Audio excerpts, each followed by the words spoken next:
திடீர்னு மறுபடியும் ஆட்சி கீழ்ச்சி வந்துச்சுன்னா பாடுறா எப்படி மனுஷன் எப்படிப்பட்ட மனுஷன் அப்படின்னு அங்கே ஸ்ட்ராட்டஜி டீம் செட் பண்ணி ஒரு 5 பேர் அளவு விடுவாங்க. தலைவரை நீங்கள் இப்படி போயிட்டீங்க தலைவர். அதனால் அதெல்லாம் வருது.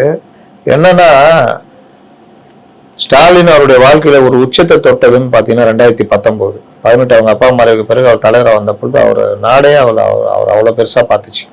கொரோனா பீரியடு, எதிர்கட்சி சவால்கள், பேச்சு, அது இதுன்னு வரப்போ பயங்கரமான லீடர் மாதிரி. அது எல்லாமே அந்த இந்த டீம் தான், ஸ்ட்ராட்டஜி டீம் தான். அது ஓரளவு தான் பயன்படுத்திக்கணும்.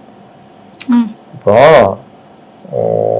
சில பேர் இட்லிக்கு தொட்டு சாப்பிடுவாங்க, சட்னி சாம்பார் ஓரளவு தொட்டு சாப்பிடணும். நல்லா 2 இட்லியை வச்சு அந்த குண்டா ரொம்ப அளவுக்கு சாம்பாரை ஊற்றி சாப்பிட்டா என்ன ஆகும்? மறுநாள் வயிற்றால போகும். அப்போ ஸ்ட்ராட்டஜி டீமை ஓரளவு தான் யூஸ் பண்ணணும். எதுவுமே அளவுக்கு மிஞ்சினா அமிர்தமாக நஞ்சு. 2019 21 வரைக்கும் அதை பயன்படுத்தினாங்க. போனார் வந்தார், அதை பண்ண அது பண்ண ஏதோ ரைட்.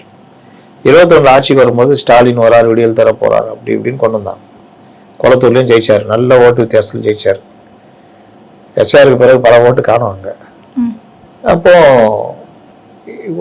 வந்தது பார்த்தா இப்போவும் நம்ம விஜய் அவருக்கு சொல்றதும் அதுதான்.